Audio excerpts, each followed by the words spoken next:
Hey everybody, welcome back to the channel. Thank you so much for once again joining me for tea time. Today we have a little bit of misty morning, and that is it. Hope you're joining me with your cup of tea, maybe a cup of coffee, hanging out, talking tech, talking photo, talking video. Today is a photo day. We're going to be talking about some BCN information. Now, if you don't know what BCN is, they have a rankings. It comes out of Japan, and it tells us how, let's say, camera lenses, how cameras are doing, anywhere from compact cameras to interchangeable lens cameras, mirrorless, the whole 9 yards. And I always like to cover this information every month or maybe every other month just to get a direction to the market. Where is the market going? We've seen these just ebb and flow going on in the photography market, even in the videography market. And I like to just kind of get a grasp of what's going on and then talk to you guys about it and get your thoughts on it. What do you see? Boots on the ground. You are the boots on the ground. So as always, this channel is more about you than it is me. I'm just like a talking puppet. You guys tell me what you want to hear about and I will tell you about it. And then we can have this discussion, which is more important, obviously, than me just sitting here talking. I'm not a guru. This is a one-to-one back and forth. This is not me just speaking on the top of a mountain down to you guys. We are equal in this. And I've learned so much. I've been doing a lot of Starlink stuff as of late. And a lot of router information has been coming to me that I didn't even know. So I think it's so important that you guys remember that this channel is about us, back and forth. And please contribute to the channel because we are all learning from what is said in the comment area below this video. So anyways, let's get right into this. I found a couple of things fascinating. I look at the BCN rankings from last month. And I was looking at the beginning to the mid to the end. Now we're in August. What are we on? The first, second, third, whatever it is at this point. But I looked at last month and I wanted to take a look at the figures to try to get a grasp on where things were going. Now, before we look at this, I want to say that if you haven't downloaded any of my ebooks as of yet, go check them out. Go over to JCristina.com/books. Once again, JCristina.com/books. They're free. Go grab them. So when I looked at this information, I saw that there was like a trend. Something just didn't seem right. Now, the latest information that came out showed that Sony was on top, that actually just bumped out, dethroned Canon. Canon has been on top for so long when it comes to the mirrorless market, and a lot of people didn't know that. They thought that it was always Sony, Sony, Sony. No, it was like Canon with their M series. They made a lot of money and a lot of sales, especially in Japan. Now, bear in mind, the BCN rankings are out of Japan. So they're not worldwide rankings, but Japan kind of mirrors the worldwide market in a way. It's not perfect, but it is close, all right? And it gives us, once again, a direction. So if we see something going up or if we see something going down, generally, in the overall market, it's doing the exact same thing. Now, when I took a look at one of these charts, I saw that Canon started out at about 30% of the market share. This was back at the end of 2020. And then as we move forward, they actually got all the way up to 46.8% of the market share of the entire market. That was at the beginning of 2022. And at that time, we saw that Sony was way down at 10.3%. That was at the very beginning. Remember, there was a lot going on at the beginning of 2022. That is a major, major difference. 46.8% for Canon and 10.3% for Sony. But now, 8 months down the road, the numbers almost inversed. Not quite. But Sony went from 10.3% all the way up to 40.1%. So they're just like rocketing. Whereas Canon is just sinking. They went from 46.8% at the beginning of the year all the way down to 25.5%. So as of today, Canon holds 25.5% of the market share, whereas Sony is sitting at right around 32.4%. But they did hit all the way up to 40.1% just a couple of months ago. So it is a big difference. It's like polar opposite. When Canon does good, Sony does bad. When Canon does bad, Sony does good. It just seems that way. It's always like going in an opposite direction. Now, we do see OM systems on here also that started out right around 12%, dropped down to about 7%, and as of today, OM is sitting at about 13.1%.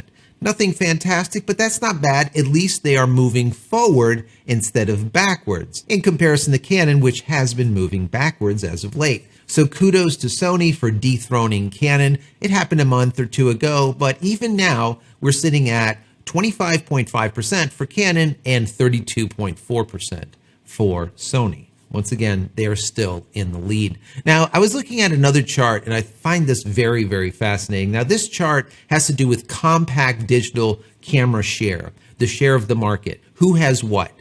And there's an underlying message here that I want to get to in just a minute. But let's look at some numbers. We saw with the compact digital camera market, we saw Canon sitting at about 40 to 45% of the market all the way back to 2019 till now. But once again, right around 2021, towards the end, Canon started faltering when it comes to the compact market. And they went from 35, 40% now all the way down to 15.8% of the market. That's a big reduction. When we look at Sony, conversely, they went from about 15% of the market way back in 2019, and as of today, they're at 22.1% of the market, higher than Canon, even on the compact market. Now, we also see Fujifilm that started out at about 5% of the market, and as of today, they're all the way up to 17.8%. That is a big difference. You see how these camera manufacturers, it seems like the small ones are kind of getting it together. They're seeing the writing on the wall. I'll get to that in just a second. We also see Ricoh doing better. They were down at about 4%, and as of now, they're right around 7.2%. Once again, it's a positive increase. And then we have Kodak. This one is an amazing one to me. In 2019, they weren't making cameras. It was at 0%. Right around the mid-2019, 2020, they started making these compact cameras again, and they were at about 3-4% of the market. As of today, they're at 16.4% of the market.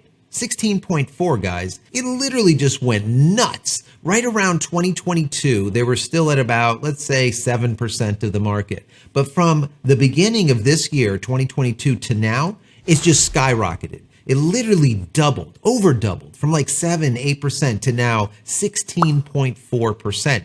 And finally, we have Nikon. Nikon was selling about 27% of the market when it comes to compact cameras at the beginning or mid-2019. 27% of the market, that is nothing to sneeze at. Well, they decided to go away from compact cameras, and we saw those numbers slowly decline as inventory sold out. As of today, they're at 3.4% of the market. So what are we seeing here? What are we seeing? We're seeing the big companies shying away from compact cameras. Why? Smartphones. The question is it smart? And I've told you guys this in the past. I really believe that these manufacturers are shooting themselves in the foot. Just because people are using camera phones instead of compact cameras, that doesn't mean that compact cameras should not be made, because there's still money in it. People are still buying them. Look at Kodak. I mean, Kodak went from 0% back in 2019, where they weren't making any, then started producing them again, and literally ramped up from like 3-4% to today, 16.4% of the entire market share. That is a lot of money, a lot of money. That means that they are currently ahead of Canon when it comes to sales. Sony and Fujifilm are the only ones that are ahead of Kodak today. That's amazing to me, absolutely amazing. Once again, kudos not only to Sony for dethroning Canon, but kudos to Kodak for figuring this out. Kodak is one of those companies that we use almost as a meme. Like, oh yeah, they're going to go the way of Kodak. Because Kodak was one of those companies that they just couldn't move with the times. They were so stuck in film that they're like, we are not going to do digital. There's absolutely no way we're going to do digital. And they didn't do digital for so many years. They fell behind the 8 ball, and eventually it just crushed them. People weren't buying the film. They had to slowly discontinue the film. The factory started closing, layoffs everywhere until it was pretty much done, right? Well, I feel like whoever's running Kodak now is seeing what I'm seeing and saying, you know what? There is something to be said about creating compact cameras when no one else is doing it, or less doing it, let's say. When we see Nikon just getting rid of them altogether, all right, that's an entire bunch, 27% of the market back in 2019. That is a ton of sales that can go to Kodak, for example, or go to Fujifilm, right? So I think the companies that are still staying focused to the lower end cameras. I mean, the number one Kodak camera right now, for example, is the Kodak PixPro FZ43. All right. And if you look it up, it's like $169, guys, $169. You know, it's got one of those internal lenses that when you turn it on, it comes out. Yeah, that's the noise. Then we turn it off, it goes. That's the exact noise. And that's it. It's just simple. You stick it in your pocket, you stick it in your back pocket, you sit on it, crush it, whatever. But Kodak just gets it. They're selling a crap ton of them, obviously, because when you look at the numbers, they're up there. Literally 16.4%. So I want to know your thoughts on this. What do you think about these major manufacturers, camera manufacturers, discontinuing compact cameras because they're bitching and moaning about smartphones? Do you think it's a smart thing to do? I mean, you know my opinion. I want to know yours. Once again, this is a back and forth here. Let's have this discussion. Anyways, guys, I hope you enjoyed this. This was fun for me, going through all of the charts and all of the numbers. You know, I'm kind of geeky when it comes to this stuff. But once again, it gives us a little bit of direction, where people are going, who's shucking and jiving, who's got their thinking cap on, who's not, and where the market is going in general. Anyways, once again, leave a comment below. If you like this, even in the least, please throw this video a thumbs up. That would be awesome. Also, if you haven't subscribed to the channel as of yet, please subscribe and click this little bell icon over here so when I go live or when a new video comes out, you will be notified of it immediately. And finally, head over to my website, JCristina.com, where you can find all the photography tools that I've invented for you and me over the years, and hopefully there's something there that you might like. And if there is, please pick it up and support me and my family. That's it, guys. I'm out of here for yet another vlog. Many blessings to you and your family. Stay safe, stay healthy, and we'll see you in the next one. Love you all.